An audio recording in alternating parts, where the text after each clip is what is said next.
YouTube, salut à vous, salut à toi.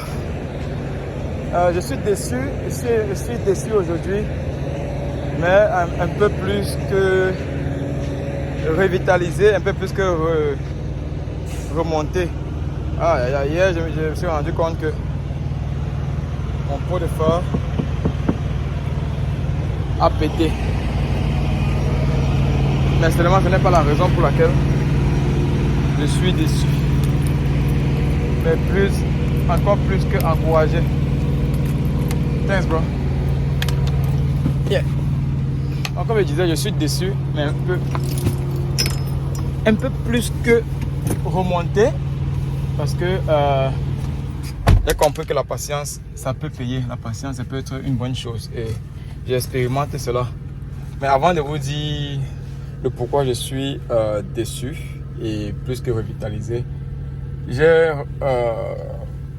appelé mon mentor hier, un bon ami à moi qui fait d'office de mentor. Ce n'est pas un coach.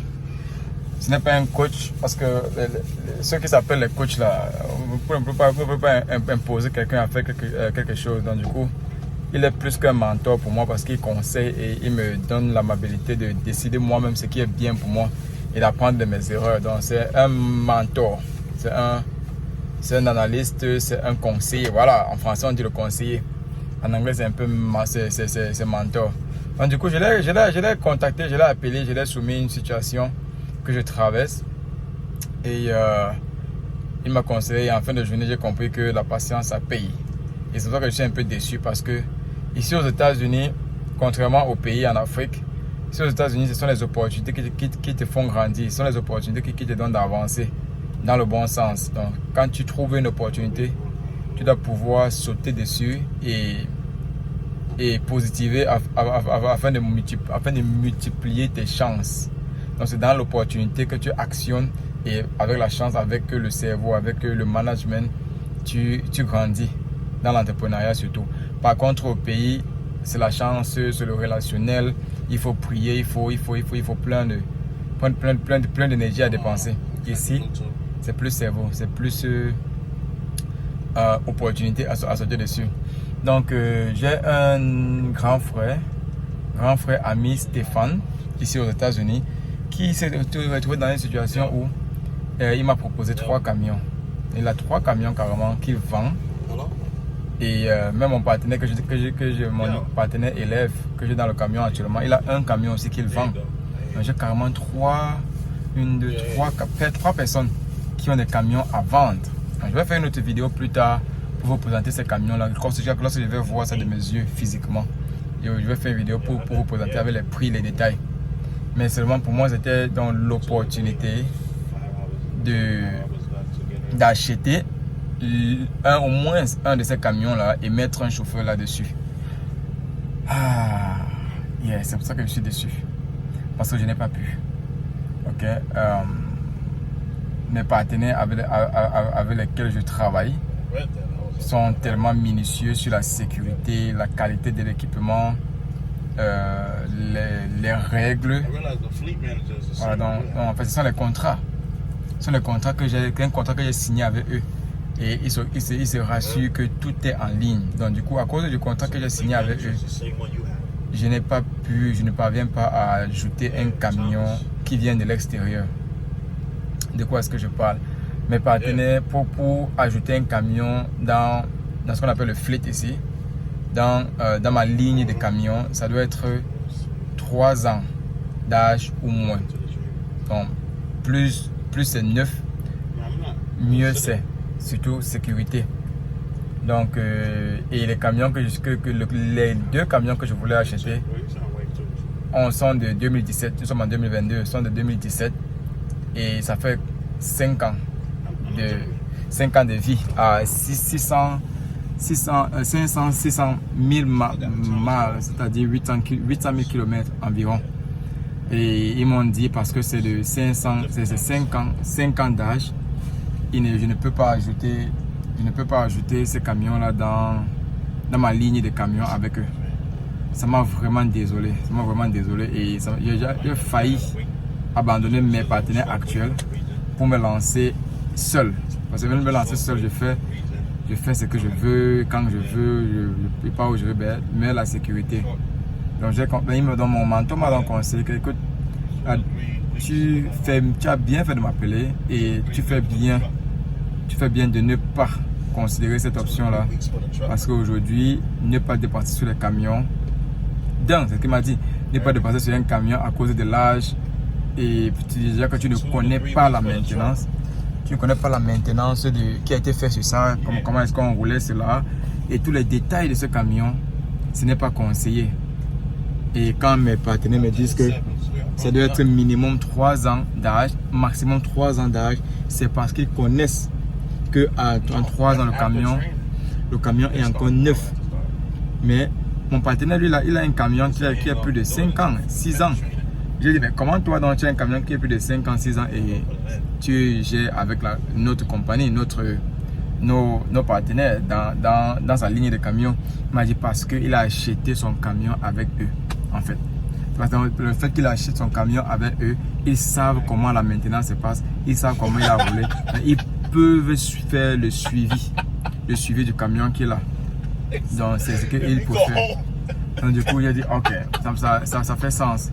Donc c'est 2 choses, la maintenance, la mécanique, comment est-ce que le camion a été utilisé et parce qu'ils n'ont pas accepté que j'ajoute c'est comme ce camion à cause de l'âge, je n'ai pas eu autre choix que d'abandonner cette opportunité. Mais en fin de journée, j'ai compris que la patience, ça peut payer.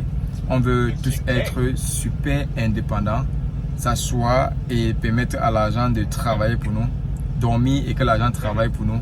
C'est ce qu'on souhaite le plus, travailler au minimum, être indépendant plus. Mais il m'a dit, écoute, chacun a sa voie, chacun a sa route.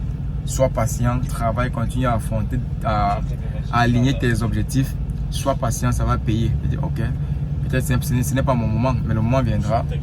Peut-être d'ici 6 mois ou quelques temps, très bientôt, je vais pouvoir acheter un camion neuf et ajouter cela à ma ligne. Donc c'est le financement, c'est trouver les chauffeurs, tout ça inclus.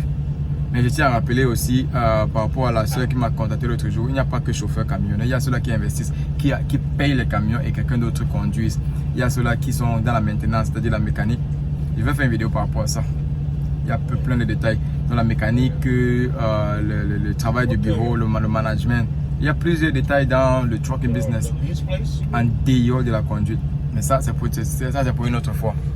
Donc du coup, oui, voilà le pourquoi je suis un peu déçu, mais plus que confiant et plus déterminé encore parce que ça me donne d'être patient, de travailler sur ce que je fais, ce que je veux et aligner mes étoiles. En dehors de ça, pour celui qui veut écouter cette histoire, quand je dis histoire, mets en commentaire, raconte. C'est l'histoire de Jean-Marc qui est aujourd'hui au Cameroun dans une situation assez confidente, une situation assez confortable et il vit au Cameroun. Il a 2 opportunités qui sera la 3e opportunité pour lui. Étant au Cameroun, il est tranquille, il a sa famille, il vit bien, chauffeur camionneur, mais il a eu l'opportunité de venir dans ces dossiers pour le Canada sont en train de marcher et ces dossiers pour les États-Unis sont en train de marcher. Donc c'est plus que la chance, c'est une bénédiction d'avoir les opportunités ainsi. Donc il a le choix, soit de rester au Cameroun, soit de rester, de voyager pour le Canada, ou alors de voyager pour les États-Unis. Si c'était vous, que feriez-vous? Que choisiriez-vous? Cameroun, Canada ou les États-Unis? Ok? Donc du coup, histoire de poser un commentaire, raconte, ou alors donnez-moi votre position de quel pays vous choisiriez si vous étiez à la place de Jean-Marc. Ça, je vais revenir avec plus de détails et c'est que moi je lui ai conseillé. En près de 2 heures de temps, on a causé, et son cousin avec, et je vais revenir dans une autre vidéo un peu plus rapide de la décision qu'il a prise, de comment est-ce qu'il va procéder, de ce qui s'est même passé, de comment il va gérer sa famille et où est-ce qu'il va terminer. Ok? Et moi je lui ai conseillé aussi dans mon domaine parce qu'il m'a contacté. Ici il m'a contacté, vous comprenez que c'est parce qu'il est intéressé à la logistique, ce qu'il faisait déjà au Cameroun. Donc, je vais vous relater exactement ce qui s'est passé. Donc, une seule chose, je ne vous demande pas de payer pour la vidéo, de payer pour les vues parce que vous payez à votre internet et YouTube est gratuit.